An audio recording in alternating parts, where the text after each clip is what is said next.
मैं लगातार 20 सालों से जनता के बीच में जनता की काम कर रहा हूं और इस बार भी जनता का प्रेम मुझे ही मिलेगा। देखिए, उनका नाम प्रेम है इसलिए वो सोचते हैं कि जनता का प्रेम मिल रहा है। वो जनता का प्रेम नहीं है, वो मोदी जी का प्रेम है और वो योगी जी का प्रेम है जो उनको मिल रहा है। अदरवाइज़ उनकी ऐसी कोई गतिविधि नहीं है, कोई ऐसा काम नहीं है कि जिसके भरोसे उनको वोट मिल रहा है। और वो उनकी गलतफहमी है, वो उस गलतफहमी में अगर रहना चाहते हैं तो रहे, उनका शौक है। सुबोध उनियाल जी को इस बार यहाँ नरेंद्र की अपेक्षा यहाँ टिकट दिया जाएगा भाजपा से और इनको कहीं और बदलाव किया जाएगा, ऐसा कुछ आपको? उनको भी ये लग रहा है कि जिन सीटों पर कई बार जीत गए, अब हो सकता है शायद वहाँ मुश्किल होगा, तो जिन सीटों पर हारे हैं उन सीटों पर शायद हम एंटी इनकम्बेंसी दोनों तरफ से होती है तो उन सीटों पर ज़्यादा उनका दबाव रहेगा। तो मैं समझता हूँ कि हो सकता है ऋषिकेश की सीट उनके गुड बुक में भी ना हो। आखिर वो क्या कमी रह जाती है जो कांग्रेस जो प्रयास में असफल होती है अपनी जड़ें मजबूत करने में ऋषिकेश विधानसभा? कभी कभी अनुशासनहीनताएं भी होती है पार्टी के अंदर। बहुत सारे लोग होते हैं वो अनुशासनहीनता करते हैं लेकिन उनके ऊपर कोई एक्शन नहीं होता है, तो फिर धीरे धीरे वो परंपरा आगे बढ़ती है। थोड़ा भाजपा में डंडे का ज़रा ज़्यादा जोर है, वहाँ पर तुरंत एक्शन होता है।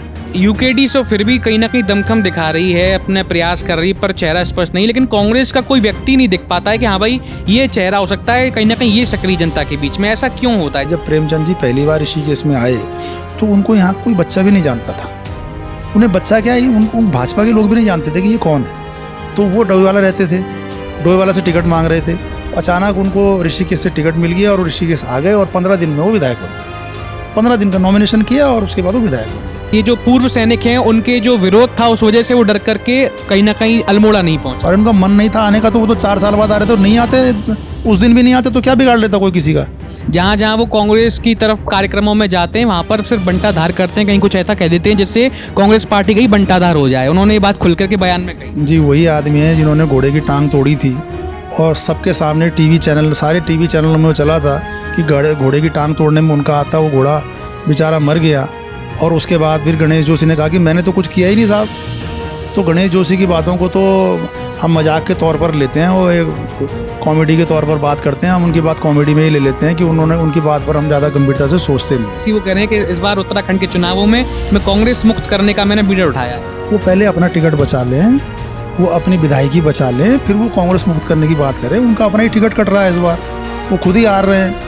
तो कांग्रेस को ख़त्म करने की बात छोड़िए, वो अभी कुछ दिन बाद खुद ही ख़त्म हो जाएंगे। कांग्रेस पार्टी आपको टिकट देती तो इस बार क्या ये ऋषिकेश विधानसभा की सीट कांग्रेस की झोली में चली जाएगी? अगर मुझे अवसर मिलता है तो मैं निश्चित तौर पर जीतने का काम करूँगा। नमस्कार, मैं हूँ ऋषभ शर्मा और आप देख रहे हैं द न्यूज़ वाला नेटवर्क। और इस वक्त हम मौजूद हैं ऋषिकेश विधानसभा क्षेत्र में। उत्तराखंड के विधानसभा चुनाव 2027 अब कुछ ही महीनों में होने जा रहे हैं और उन्हीं सभी विषयों के ऊपर लेकर कि जनता के मन में इस बार क्या वाकई बदलाव की लहर है और ऋषिकेश विधानसभा में क्या माहौल है, कांग्रेस की स्थिति जमीनी स्तर पर कितनी इस बार मजबूत है, इन सभी विषयों के ऊपर बातचीत करने के लिए आज हमारे साथ एक खास मेहमान मौजूद हैं। और आप हमारा एक खास कार्यक्रम देख रहे हैं जिसका नाम है कौन बनेगा जनप्रतिनिधि। इस कार्यक्रम में हम सभी विधानसभा क्षेत्रों के जनप्रतिनिधियों से बात करते हैं जो लगातार जनता के बीच में समाज सेवा कर रहे हैं, जनता के हितों को लेकर अपनी आवाज़ को बुलंद कर रहे हैं। और आज इन्हीं सभी विषयों को लेकर के हमारे साथ मौजूद हैं ऋषिकेश विधानसभा क्षेत्र से कांग्रेस के वरिष्ठ नेता जो कि लगातार जनता के बीच में ऋषिकेश में उपस्थित होते हैं, जनता के मुद्दों को उठाते हैं और पिछले पूर्व चुनावों के 2 बार लगातार दावेदार रहे, 2012, 2017 और अब देखिए इस बार कितनी क्या दावेदार रहेगी। इन सभी विषयों को लेकर हम उनसे बात करते हैं। हमारे साथ मौजूद हैं राजपाल खरोला जी जो कि वरिष्ठ उपाध्यक्ष हैं कांग्रेस कमेटी के उत्तराखंड के। नमस्कार सर, स्वागत है आपका। नमस्कार, बहुत बहुत धन्यवाद। खरोला जी, मेरा सबसे पहला सवाल यही रहेगा कि अब विधानसभा चुनाव 2027 अब नज़दीक हैं, तो इस बार क्या ऋषिकेश की जनता बदलाव चाहती है? निश्चित तौर पर ऋषिकेश की जनता ही नहीं बल्कि पूरे प्रदेश की जनता बदलाव चाहती है। और मैं समझता हूँ कि बदलाव तो पिछली बार विधानसभा के चुनाव में भी होता, लेकिन जो भी कमियां रह गई उनका सुधार हो रहा है। और निश्चित तौर पर इस बार ऋषिकेश नहीं पूरे उत्तराखंड में बदलाव है और इस बार निश्चित तौर पर कांग्रेस की सरकार आएगी। अच्छा, जैसे खरोला जी, अगर मैं समझना चाहूँ कि इस बार चुनावों में अगर हम देखें वर्तमान के जो विधायक हैं प्रेमचंद अग्रवाल जी, ऋषिकेश की अगर हम बात करें विधानसभा की, तो लगातार आपने देखा 4 बार से वो विधायक हैं क्षेत्र के। तो आपको लगता है कि एक विधायक जितना 20 साल में जो विकास विधायक के क्षेत्र में होना चाहिए उतना विकास क्षेत्र में हुआ है? नहीं, मैं समझता हूँ कि वो तो नहीं हो पाया। ये कमी मैं एक विपक्षी दल के नेता होने के नाते नहीं, एक आम आदमी होने के नाते भी कहना चाहूँगा कि जो सोच उनके मंत्री बनने के बाद एक आई थी, परसेप्शन बना था कि क्योंकि वो एक बहुत महत्वपूर्ण विभाग था शहरी विकास मंत्रालय, और मैं समझता हूँ कि अगर शहरी विकास मंत्रालय के मंत्री होने के बाद अगर शहर का कोई विकास ना हो तो ये एक बड़ा निराशाजनक एक सवाल उठ जाता है। और वैसे क्योंकि वो 4 बार के विधायक हैं, 4 बार का विधायक तो बहुत बड़ी बात होती है लगातार, और वो भी लगातार हैं, एक बार ऐसा भी नहीं है कि बीच में कोई ब्रेक है। और जब जनता इतना अपार वोट दे रही हो तो मैं समझता हूँ एक्सपेक्टेशन भी जनता की उतनी ज़्यादा बढ़ती है। और वो क्योंकि एक मोदी फैक्टर, एक योगी फैक्टर ऋषिकेश विधानसभा में प्रभावी रहता था, जिस कारण उनको लगातार 4 बार विजय मिली है।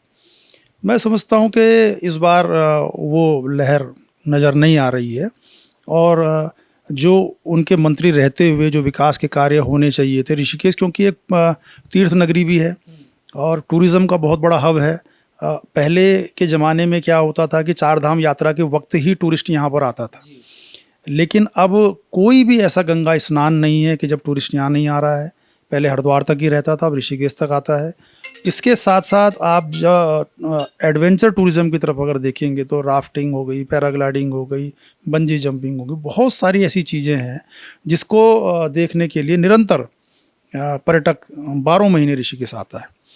और अगर वो पर्यटक एक छवि ये लेकर के जा रहा हो कि ऋषिकेश का हमने जो वीडियो देखा था वो तो कुछ और ही था और हकीकत में वो कुछ और ही नज़र आ रहा है, तो निश्चित तौर पर एक भारतवर्ष में भी छवि खराब हुई है।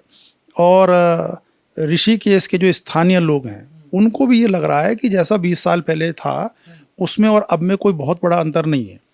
पॉपुलेशन बढ़ गई है, गाड़ियां बढ़ गई है, सड़कें उतनी ही है, ट्रैफिक जाम लगातार है, बिजनेस में कोई बढ़ावा किसी को नहीं मिला है। तो मैं समझता हूँ कि पब्लिक में भी एक निराशा और हताशा सी है। जैसे कि अगर हम देखें, हम कई बार जनता के बीच भी जाते हैं, ग्राउंड रिपोर्ट्स भी करते हैं ऋषिकेश विधानसभा में, तो कहीं ना कहीं आप देखेंगे अभी 4 धाम यात्रा भी चल रही है और जो लगातार जाम की स्थिति बनी हुई है, क्या कोई डायरेक्ट ऐसी फ्लाईओवर व्यवस्था, जैसे कि आपने देखा कि भाजपा लगातार कह रही कि देखिए हमने देहरादून से दिल्ली का एक शानदार और भव्य दिव्य तरीके से फ्लाईओवर बनवा दिया, एक सुगम रास्ता जिससे आप 1-1.5 घंटे के अंदर देहरादून पहुंच जाएंगे।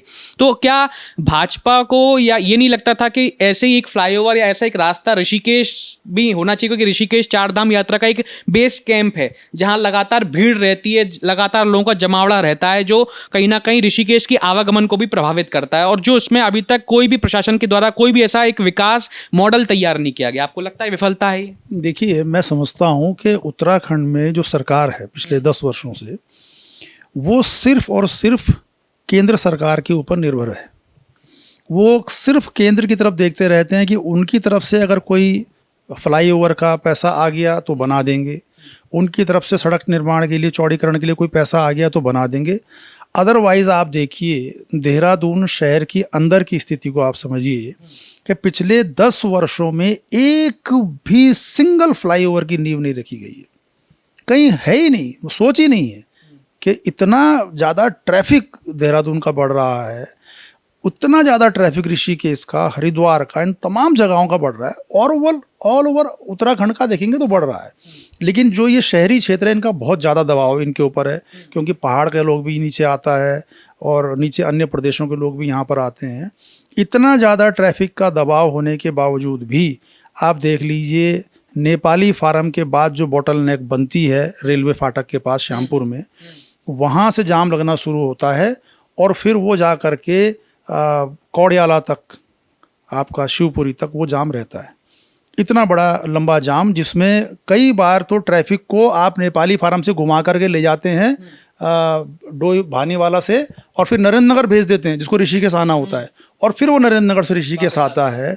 तो कितना बड़ा दुर्भाग्य है कि आप दिन प्रतिदिन देख रहे हैं कि टूरिस्ट इतना आ रहा है, आप इस बात के लिए तो खुशी जाहिर करते हैं, अखबारों में बड़े बड़े विज्ञापन देते हैं कि इतने लाख टूरिस्ट आया था, इस बार इतना लाख आया, इस बार इतना करोड़ आया, लेकिन उसको क्या मिला, सुविधा क्या मिली? और जो क्षेत्रीय निवासी थे उनकी जो आपने जीवन मुश्किल कर दिया जीने के लिए, वो कितना मुश्किल जीवन उनका हो गया, वो घर से बाहर निकलने को तैयार नहीं है।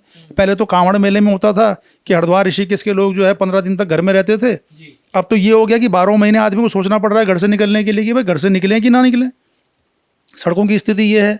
तो कितनी बार चर्चा चल गई है कि फ्लाईओवर बनेगा, श्यामपुर के 2 फाटक हैं, उन दोनों फाटकों को क्रॉस करता हुआ एक फ्लाईओवर निकलेगा। अब कह रहे हैं कि साहब केंद्र ने घोषणा करी है कि नेपाली फार्म से एक रोड बनाई जाएगी बाईपास के लिए। मतलब जब तक आदमी कुछ सोचता है तब तक फिर नया एक शगुफा आ जाता है। उसका काम कब शुरू होगा, वो कितने सालों में पूरा होगा? तो कर्णप्रयाग रेल लाइन जैसा काम हो गया। लेकिन कर्णप्रयाग रेल लाइन में तो अगर आदमी नहीं भी जा रहा तो कम से कम सड़क से तो जा रहा है।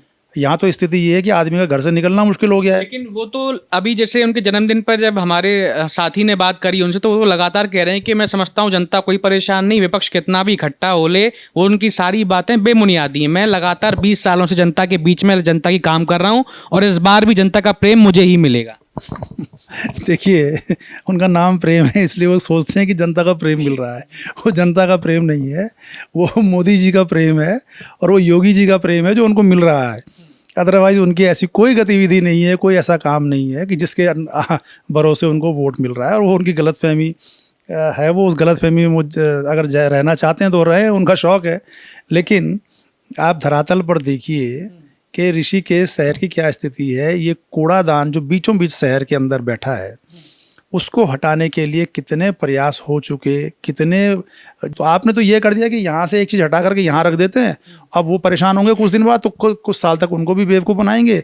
जब बनाना ही था तो ऐसी जगह जंगल के इतना अंदर बनाते, इतना दूर बनाते जहाँ से आबादी क्षेत्र काफ़ी दूर होता। तो ये दूरगामी सोच का इनका जो नज़रिया नहीं है, वो भी एक गांव के बीच में बना दिया है। उस गांव के लोगों का भारी विरोध है कि आप शहर का कूड़ा हमारे यहाँ क्यों लेकर के आ रहे हो। उनका कहना भी सही है। अब शहर के कूड़े का निस्तारण करना है तो कोई आप ऐसी जगह ढूंढिए जिससे किसी अन्य व्यक्ति को, अन्य गांव के लोगों को या अन्य क्षेत्र के लोगों को परेशानी ना हो। उन्होंने क्या गलती करी? उनकी तो कोई गलती नहीं है कि आप घुमाने वाला के सर पर ला करके कूड़ादान रख दीजिए और उसका निस्तारण करिए, शहर का निस्तारण हटा करके। ये कूड़ा दिन प्रतिदिन बढ़ता है, घटता नहीं है।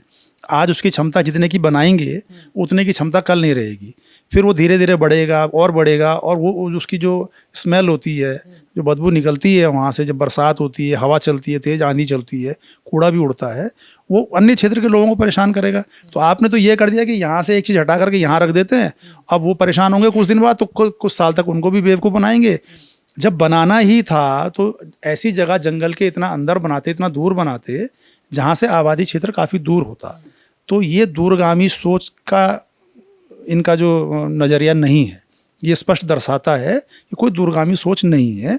इनको फौरी राहत पर, और फौरी राहत भी कितने साल बाद, 20 साल बाद, फौरी राहत भी तो नहीं है, वो भी 20 साल बाद, और अभी भी वो गया नहीं है। जिस दिन चला जाएगा उस दिन सोचेंगे उस बारे में, लेकिन अभी तक तो गया नहीं है। अब उसमें क्या अड़ंगे, कितने अड़चने आगे भविष्य में आएगी, वो आगे देखना पड़ेगा। तो मैं समझता हूँ कि शहरी विकास तो बिल्कुल भी नहीं हुआ है। क्षेत्र की जनता त्रस्त है। लेकिन हाँ, मोदी जी की शक्ल देख के, योगी जी की शक्ल देख के, उनकी बातों को सुन करके लोगों ने वोट देने का काम किया। लेकिन जैसे अगर हम देखें कि पहले वो मंत्री भी थे, लेकिन कुछ संगठन में भी उनका जमकर शायद विरोध है। इसी वजह से कई बार कुछ अलग अलग तरह की बातें कह रहे हैं कि इस बार सीट में कुछ बदलाव करना पड़ेगा, या जनता के बीच में वो विरोध देखने को मिल रहा है कि सुबोध उनियाल जी को इस बार यहाँ नरेंद्रनगर की अपेक्षा यहाँ टिकट दिया जाएगा भाजपा से, और इनको कहीं और बदलाव किया जाएगा। ऐसा कुछ आपको आ रहा है? देखिए, वो सब चर्चाएं चलती रहती है। वो उनका संगठन का आपस का अंदर का मामला है। मैं उनके संगठन के मामले में नहीं जाना चाहता हूं कि वो किसको टिकट देंगे, किसको नहीं देंगे, वो तो एक अलग विषय है। लेकिन बात ये है कि प्रेमचंद जी का जो बहुत सारे न्यूज़ चैनल में भी ये बात आ रही है, और न्यूज़पेपर भी लिखता है। अभी उनके राष्ट्रीय अध्यक्ष आए थे कि बहुत सारी सीटों के ऊपर प्रश्न चिन्ह लगा है कि इन सीटों के ऊपर भाजपा का जीतना मुश्किल है। जिन सीटों पर वो हारे थे उन पर उनका फोकस ज़्यादा है। उनको भी ये लग रहा है कि जिन सीटों पर कई बार जीत गए, अब हो सकता है शायद वहाँ मुश्किल होगा। तो जिन सीटों पर हारे हैं उन सीटों पर शायद हम एंटी इनकम्बेंसी दोनों तरफ से होती है, तो उन सीटों पर ज़्यादा उनका दबाव रहेगा। तो मैं समझता हूँ कि हो सकता है ऋषिकेश की सीट उनके गुड बुक में भी ना हो। लेकिन जैसे अगर हम देखेंगे कांग्रेस की पृष्ठभूमि की बात कर लें तो कांग्रेस की जड़ें आखिर कमजोर इतनी क्यों रह गई? पिछले आप देखेंगे कि जो 4 साल से कांग्रेस लगातार प्रयास कर रही है, 2002 में शूरवीर सिंह सजवाण जी जब सरकार में थे और उस समय पे कांग्रेस प्रदेश की सरकार भी थी और तभी कांग्रेस का विधायक ऋषिकेश से चुना गया, लेकिन उस दिन से लेकर के अभी तक तमाम दावेदार, आप भी 2 बार दावेदार रहे हैं, आप कहीं ना कहीं उसके बाद पिछली बार भी कांग्रेस दावेदार रहे, तो आखिर वो क्या कमी रह जाती है जो कांग्रेस जो प्रयास में असफल होती है अपनी जड़ें मजबूत करने में ऋषिकेश विधानसभा? देखिए, मैं समझता हूँ कि संगठनात्मक तौर पर कांग्रेस ने जितना प्रयास करना था वो किया है और हर पार्टी अपना काम करती है संगठनात्मक तौर पर मजबूती के लिए। निश्चित तौर पर ये बात ज़रूर है कि कभी कभी अनुशासनहीनताएं भी होती है पार्टी के अंदर। बहुत सारे लोग होते हैं वो अनुशासनहीनता करते हैं लेकिन उनके ऊपर कोई एक्शन नहीं होता है, तो फिर धीरे धीरे वो परंपरा आगे बढ़ती है। थोड़ा भाजपा में डंडे का ज़रा ज़्यादा जोर है, वहाँ पर तुरंत एक्शन होता है, थोड़ा सा हो सकता है कि उस वजह से। लेकिन मैं समझता हूँ कि मूलतः ऋषिकेश विधानसभा को अगर आप देखेंगे तो एक ऋषिकेश, डोईवाला, हरिद्वार शहर और यमकेश्वर, ये एक जोन सा बन गया है। इस जोन में योगी जी का बहुत प्रभाव है और मोदी जी का प्रभाव तो चलिए खैर हम क्या कह सकते हैं, पूरे भारतवर्ष में ही चल रहा है फिलहाल। तो अब वो ईवीएम के नाते चल रहा है, किस नाते चल रहा है, ये तो एक लंबा चर्चा का विषय हो जाएगा। लेकिन इस क्षेत्र में योगी आदित्यनाथ वो हर बार आते हैं और बढ़ चढ़ करके हिस्सेदारी करते हैं और जो उनके अनुयायी भी हैं और उनका जो वोट बैंक जो जिस जगह से वो जहाँ उनका जन्म स्थान है यमकेश्वर बगल में ही है, उसका एक बड़ा प्रभाव इस क्षेत्र में पड़ता है निश्चित तौर पर। लेकिन जैसा मैं कह रहा था कि धीरे धीरे ये प्रभाव कम हो रहा है। जो एक सुपरस्टार, एक हीरो होता है, उसकी फिल्में कभी बहुत चलती है, फिर धीरे धीरे धीरे उसका डाउनफॉल आता है। तो मैं समझता हूँ उन नेताओं का भी थोड़ा सा ग्राफ अब थोड़ा डाउन हुआ है और उत्तर प्रदेश में उनके पास बहुत बड़ी बड़ी चुनौतियां हैं जिनका सामना उनको करना है और उनकी व्यस्तता वहाँ ज़्यादा रहेगी, यहाँ कम रहेगी मुझे लगता है। तो निश्चित तौर पर उन सब चीज़ों का प्रभाव पड़ेगा और जो उनकी पहले मार्केट वैल्यू थी वो उतनी ज़्यादा अब नहीं रही। तो इस बार अगर मान लीजिए कांग्रेस पार्टी आपको फिर से मौका देती है ऋषिकेश विधानसभा से, क्योंकि आप भी पिछले 2 बार दावेदार हैं, तो इस बार भी कहीं ना कहीं लोगों के मन से निकल के आता है कि खरोला जी को दोबारा मौका दिया जाए, तो अगर मान लीजिए कांग्रेस पार्टी आपको टिकट देती तो इस बार क्या ये ऋषिकेश विधानसभा की सीट कांग्रेस की झोली में चली जाएगी? निश्चित तौर पर जाएगी। आपने जब सवाल किया था कि सजवान जी एक बार जीते, उसके बाद फिर सजवान जी अगली बार हार गए थे, फिर उसके बाद मुझे मौका मिला था, तो जो गैप था सजवान जी के हार में, उस गैप को मैंने काफ़ी हद तक कम कर दिया था। और मैं समझता था कि क्योंकि उस वक्त योगी जी और मोदी जी का प्रभाव एकदम प्रचंड रूप से था, पूरे भारतवर्ष में था। और आपने देखा होगा उत्तर प्रदेश में भी लोकसभा के चुनाव में भी और विधानसभा के चुनाव में प्रचंड बहुमत से वो निकल करके आए थे, लेकिन पिछला लोकसभा का चुनाव में वो प्रचंड बहुमत उनको नहीं मिला उत्तर प्रदेश से। तो मैं समझता हूँ कि वो जो प्रभाव उस वक्त उनका ज़्यादा था वो निश्चित तौर पर कम हुआ है और उनके उत्तर प्रदेश में भी चुनौतियाँ बढ़ी है और उत्तराखंड में भी चुनौतियाँ बढ़ी है।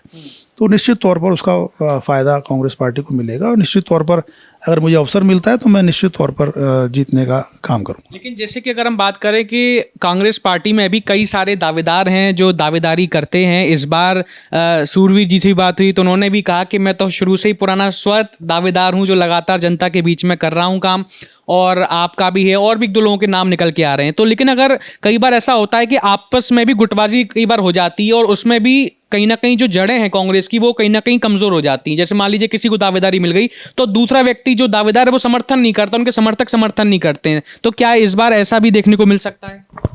देखिए, मैं समझता हूँ कि छोटी मोटी बातें हर पार्टी में होती है, चाहे वो कांग्रेस हो चाहे बीजेपी हो। बीजेपी में भी कई धड़े हैं।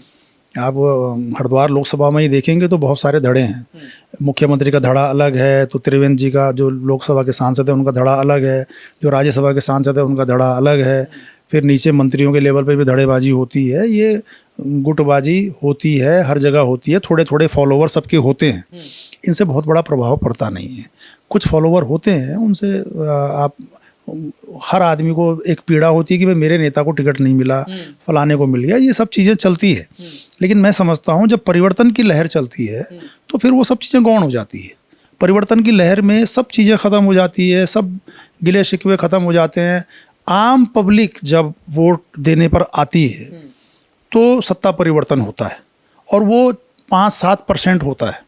जो 5-7% का वोट होता है वो सत्ता परिवर्तन करता है, उसमें गुटबाजी कुछ नहीं होती है, वो सब खत्म हो जाता है। लेकिन थोड़ी सी कम है ऋषिकेश में, क्योंकि जब तमाम ग्राउंड रिपोर्ट्स की जाती, जनता से बात होती है, तो लोग ये कहते हैं कि यूकेडी सो फिर भी कहीं ना कहीं दमखम दिखा रही है, अपने प्रयास कर रही है, पर चेहरा स्पष्ट नहीं। लेकिन कांग्रेस का कोई व्यक्ति नहीं दिख पाता है कि हाँ भाई ये चेहरा हो सकता है, कहीं ना कहीं ये सक्रिय जनता के बीच में। ऐसा क्यों होता है? जनता के बीच से बार बार ये बात निकल के क्यों आती है? देखिए, ये विपक्षी दल के लोग तो ये बात कह सकते हैं, उसमें कोई बड़ी बात नहीं है। विपक्षी दल तो हम, जैसे हम कह रहे हैं प्रेमचंद जी ने 20 साल में कुछ नहीं किया, तो ये तो हम क्या कह रहे हैं, ये तो आप जाकर के सड़क पे उतर करके देख लीजिए कि सड़कों की क्या हालत है, नालियों की क्या हालत है, और शहर के विकास की क्या हालत है, तो हम कह सकते हैं।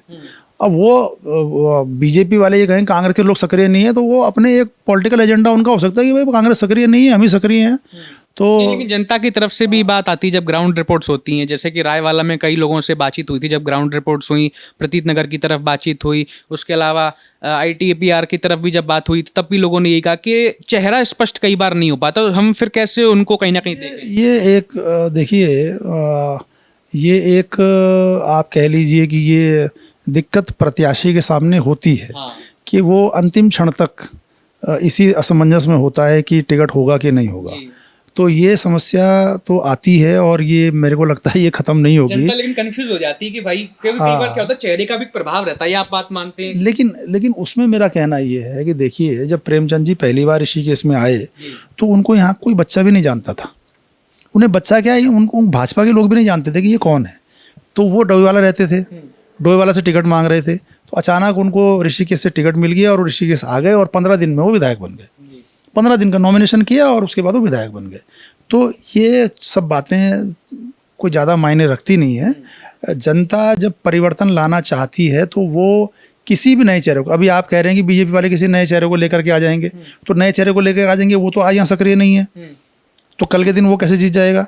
तो ये एक पार्टी का वर्कर और आम पब्लिक जब परिवर्तन चाहती है तो निश्चित तौर पर परिवर्तन होता है, उसमें कोई भी नया चेहरा हो, पुराना चेहरा हो, वो सब खत्म हो जाता है। अच्छा, अगर हम देखें कि अभी नरेंद्र नगर के नगर पालिका के चुनाव अभी संपन्न हुए, इसमें आपने देखा होगा कि जो चेयरपर्सन को पद को लेकर के जो एक बात निकल के आई कि जो कांग्रेस के चेयरपर्सन के दावेदार थे, उनका पर्चा चेहरा जो था वो प्रेषित किया था, वो रिजेक्ट कर दिया गया कहीं ना कहीं। अभी आपने देखा मध्य प्रदेश में भी राज्यसभा की जो नॉमिनेशन थी वो भी रिजेक्शन में चली गई। तो ये जो कांग्रेस कहीं ना कहीं क्या वाकई गलती कर रही है या क्या स्पष्ट है? क्योंकि आप देखिए कि चुनाव लड़ने से पहले ही सीट हार रही है, कहीं ना कहीं बहुत बड़ी बात बार बार निकल के आ रही है। देखिए, अभी तक राहुल गांधी जी सब जगह कह रहे थे वोट चोरी वोट चोरी, अब डायरेक्ट कुर्सी चोरी हो रही है। अब आप इसको क्या कहेंगे? इस लोकतंत्र की हत्या नहीं है तो और क्या है? आप बताइए कि मध्य प्रदेश में राज्यसभा की प्रत्याशी जब वहाँ क्लियर है कि 2 बीजेपी के जीतेंगे, 1 कांग्रेस का जीतेगा, और कभी ऐसा होता नहीं है कि हारने के लिए कोई प्रत्याशी खड़ा होता है राज्यसभा के चुनाव में, तो बीजेपी ने 3 प्रत्याशी पहले खड़े क्यों करे? क्योंकि उनकी प्लानिंग थी कि हमें किसी भी हालत में तीनों ही चाहिए। राज्यसभा में जो उनका कद घटा है उसको बढ़ाने के लिए, अपना बहुमत बढ़ाने के लिए, जो विधेयक पास नहीं हो पा रहे हैं उन विधेयकों को पास करने के लिए, ये तो अघोषित लोग ये आपने जो है वो कर रखा है कि किसी भी हालत में आपको चुनाव जीतना ही जीतना है। आप पर्चा ही रद्द कर दीजिए, खत्म ही कहानी। इससे बढ़िया तो कोई तरीका ही नहीं है चुनाव जीतने का। ईवीएम की जरूरत भी नहीं है, आप पर्चा ही रद्द कर दीजिए, बात ही खत्म हो गई। नरेंद्र नगर में भी अभी जो पर्चा निरस्त हुआ तो उसके बाद कोई दूसरा दावेदार भी तो था कि वो दावेदारी कर सकता था या फिर कांग्रेस उसको कहीं ना कहीं आगे बढ़ा सकती थी। नहीं, देखिए, अब वो कांग्रेस का जो प्रदेश का नेतृत्व है वो राष्ट्रीय नेतृत्व से बात करने के बाद ही फैसला करता है। उन्होंने वो फैसला क्यों किया, क्या किया, कैसा किया, इस विषय में तो मैं नहीं जाऊंगा। उस विषय में आप प्रदेश के अध्यक्ष जी से बात कीजिएगा, तो मेरा उस विषय में बोलना ठीक नहीं है। लेकिन मेरा कहना ये है कि आपने स्पष्ट देख लिया कि राज्यसभा के चुनाव में उनके पास बहुमत नहीं है और 1 सीट कांग्रेस जीत सकती है। कांग्रेस ने 3 प्रत्याशी खड़े नहीं करे ना, क्यों नहीं करे? क्योंकि उनको पता है कि एक ही प्रत्याशी जीत पाएगा इतने वोटों में, इतने विधायकों में, तो उन्होंने एक प्रत्याशी खड़ा किया। अब बीजेपी को पता है वो 2 ही जीत सकते हैं, फिर भी वो 3 खड़ा कर रहे हैं। इसका मतलब उनके दिमाग में पहले से ही गणित चल रही है कि किसी भी कीमत पर इस पर्चे को निरस्त करना है और अपने को जिता देना है।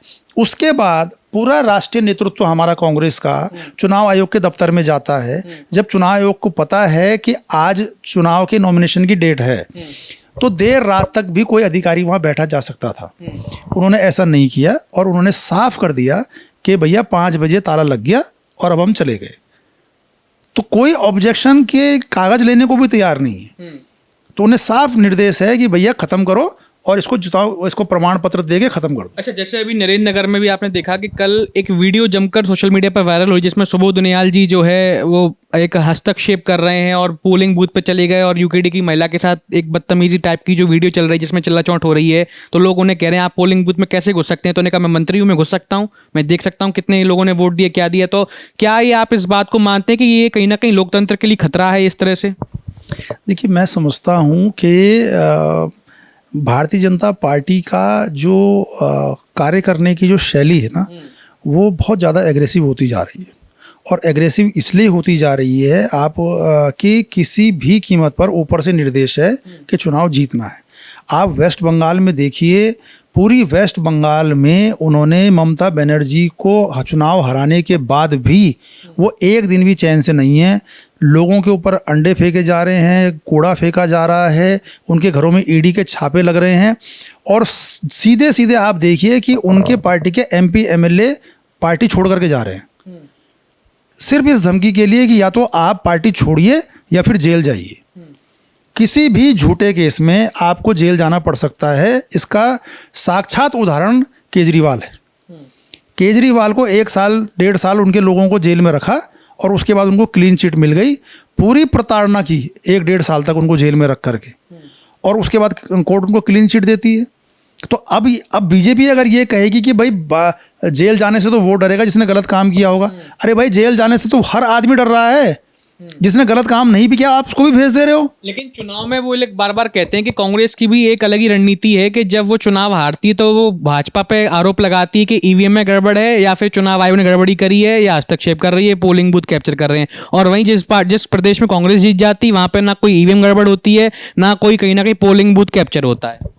मैं कह तो रहा हूँ, राहुल जी कह रहे थे वोट चोरी, वो उससे एक कदम आगे चले गए। उन्होंने कहा सीट ही चोरी कर दो, चुनाव ही निरस्त कर दो। और आप देखिएगा अगर इसी तरीके से भारतीय जनता पार्टी का रवैया रहा तो वो दिन भी बहुत जल्दी आएगा जब इस देश में लोकतंत्र खत्म हो जाएगा, चुनाव नहीं होगा। मैं आपके टीवी चैनल पे बोल के जा रहा हूँ, इसको कहीं पर रिकॉर्ड को रखिएगा। बहुत जल्द वो समय आएगा कि एक समय ये आने वाला है बहुत जल्द कि चुनाव ही नहीं होगा देश में।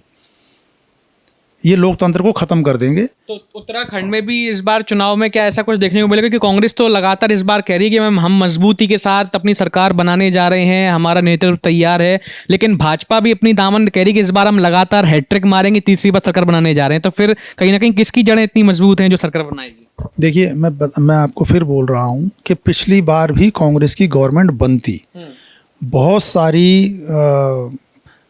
मशीनरी गवर्नमेंट की तरफ से लग रही है और वो एज ए भाजपा के कार्यकर्ता के तौर पर काम करते हैं। उनको स्पष्ट निर्देश है कि ये काम करना है, नो इफ नो बट। वो केंद्र के अधिकारी आए, वो राज्य के अधिकारी हों, उनको स्पष्ट निर्देश होता है कि ये काम करना है का मतलब करना है। इसमें आप कोई एक्सक्यूज़ नहीं है। उनको अपनी नौकरी दांव पे लगानी है, उस तलवार के ऊपर खड़े होकर के वो काम करते हैं। उनको पारितोषिक मिलता है। सुप्रीम कोर्ट के जज राज्यसभा चले जाते हैं, हाई कोर्ट के जज राज्यसभा चले जाते हैं, पूर्व आईएएस अधिकारियों को राज्यसभा भेज दिया जाता है, लोकसभा के टिकट दे दिए जाते हैं, उनको पारितोषिक मिलता है। पब्लिक में अधिकारियों में ये एक धारणा बना दी गई है, इनकी बात मानेंगे तो जेल भी नहीं जाएंगे इनकी बात मानेंगे तो पैसा भी मिलेगा, इनकी बात मानेंगे तो हो सकता है कल के दिन राज्यसभा में मिल जाए। लेकिन कांग्रेस इस बार सरकार बनाई कैसे, लेकिन अभी तक क्योंकि लोग ये कह रहे हैं कि भाई कांग्रेस में पहले शीर्ष नेतृत्व में ही आपसी गुटबाजी चल रही है। आपने देखा कि हरीश रावत जी एक अवकाश पर चले गए थे, गुस्सा कुछ नाराजगी थी, उसके बाद हरक सिंह रावत जी और इनमें आपस में खुल करके मतलब पब्लिक प्लेटफॉर्म पर टिप्पणियां हुई थी, कहीं ना कहीं चीजें निकल करके आई। और दूसरी तरफ एक ये भी सवाल है कि आप इतना लंबा समय हो गया गणेश गोयल जब से वो बने हैं, प्रदेश अध्यक्ष बने हैं, और अभी तक पीसीसी नहीं बनाई गई है, प्रदेश कांग्रेस कमेटी। चुनाव प्रबंधन फिर कैसे करेगा, कैसे चुनावी अपने संगठन को जमीनी स्तर पर मजबूत करेगा? अभी जैसे राहुल गांधी जी भी आए, तब भी लोग कह रहे थे कि पता ही नहीं चल पा रहा है कि किसको कैसे क्या जिम्मेदारी दी जाए, तो सिर्फ कुमारी शैलजा के ऊपर पूरा नेतृत्व उनके ऊपर ही भरोसे के तौर पर, सिर्फ उनके आधार पर ही वो लगातार काम करने के लिए तैयार है। नहीं, वो मैं समझता हूँ कि अभी सब कुछ तय हो गया था, प्रदेश कांग्रेस कमेटी फाइनलाइज हो गई थी और राहुल जी के दौरे के बाद वो काम होना था। और मैं समझता हूँ कि अचानक जो राहुल जी का दौरा रद्द हुआ है मौसम की वजह से, उस वजह से शायद थोड़ा सा उसमें दिक्कत आई होगी। इसी बीच राज्यसभा के चुनाव के नॉमिनेशन आ गए, तो राहुल जी का व्यस्त होना, फिर वो अंडमान निकोबार का एक बहुत इंपॉर्टेंट इशू निकल करके आया, उसमें राहुल जी का बिजी होना, और तमाम हमारा केंद्रीय नेतृत्व है जब बिजी होता है तो कई सारी चीज़ें थोड़ा सा लेट होती है। भाजपा वाले तो ये कह रहे थे, अभी आपने देखा जब राहुल गांधी जी का दौरा निरस्त हो गया, कि ये तो एक तरह से ड्रामेबाजी थी, कि आना ही नहीं था और अंडमान एंड निकोबार में जाके सिर्फ घूमना फिरना था, इसलिए उन्हें जानबूझ के दौरा निरस्त किया, वरना मौसम भी खुला हुआ था, क्या गाड़ी से नहीं आ सकते थे, तमाम तरह के उन्होंने खुल के आरोप लगाए कि ये जो पूर्व सैनिक हैं उनके जो विरोध था उस वजह से वो डर करके कहीं ना कहीं अल्मोड़ा नहीं पहुंचे। देखिए, इतनी भीड़, सब चैनलों ने जो भी वीडियो कवरेज कर रहे थे मोबाइल से, टीवी चैनल तो हम नहीं कह सकते, वो तो आजकल उनकी भाषा ज़्यादा बोलते हैं, लेकिन मोबाइल वाले जितने भी हमारे नेटवर्क हैं उन सब में दिखा भरपूर भीड़ थी। और राहुल जी एयरपोर्ट पर, पंतनगर एयरपोर्ट पर लगातार चक्कर काट रहे थे, वेट कर रहे थे कि कब हेलीकॉप्टर उड़ेगा। ये चीज़ें छुपी हुई नहीं है, ये चीज़ें दिख रही है। अगर राहुल जी को अपना दौरा रद्द करना होता तो वो डेट देते क्यों? क्या मतलब है चीज़ों का? कोई इतना बड़ा आदमी, उसके पास मिनट का टाइम उसका फिक्स है, उनका राहुल जी का, वो 2 दिन के दौरे पर उत्तराखंड आ रहे थे, तो 2 दिन का दौरा कोई आदमी मजाक में तो नहीं लगाएगा। मतलब बचकाना बात है कि उनका मन ही नहीं था आने का, और उनका मन नहीं था आने का तो वो तो 4 साल बाद आ रहे थे, नहीं आते उस दिन भी नहीं आते तो क्या बिगाड़ लेता कोई किसी का? लेकिन जब उन्होंने समय दिया, वो तो यहाँ तक कि बच्चों से एक दिखा रहे थे, वो उधम सिंह नगर का एक बच्चा था, उससे फ़ोन पर बात कर रहे थे, तो जब टाइम था तभी तो बात कर रहे थे। अदरवाइज़ क्या उनको ये क्या मजाक है कि इतने हज़ारों लोगों की भीड़ इकट्ठा करना है? प्रदेश की प्रभारी 5 दिन के दौरे पर यहाँ, ये कोई मजाक थोड़ी ना चल रहा है कि उनका मन नहीं था आने का। अरे भाई, आपके मौसम विभाग ने उनको डरा दिया, उनके पायलट को। तो ये कह रहे हैं, आपने सुना होगा, उस पर बयान भी दिया था कि राहुल गांधी तो स्टार प्रचारक भाजपा की, कांग्रेस के नहीं। जहां जहां वो कांग्रेस की तरफ कार्यक्रमों में जाते हैं वहां पर सिर्फ बंटाधार करते हैं, कहीं कुछ ऐसा कह देते हैं जिससे कांग्रेस पार्टी कहीं बंटाधार हो जाए। उन्होंने ये बात खुल करके बयान में कही। जी, वही आदमी है जिन्होंने घोड़े की टांग तोड़ी थी और सबके सामने सारे टीवी चैनलों में वो चला था कि घोड़े की टांग तोड़ने में उनका आता, वो घोड़ा बेचारा मर गया। और उसके बाद फिर गणेश जोशी ने कहा कि मैंने तो कुछ किया ही नहीं साहब। तो गणेश जोशी की बातों को तो हम मजाक के तौर पर लेते हैं, वो एक कॉमेडी के तौर पर बात करते हैं, हम उनकी बात कॉमेडी में ही ले लेते हैं कि उनकी बात पर हम ज़्यादा गंभीरता से सोचते नहीं हैं।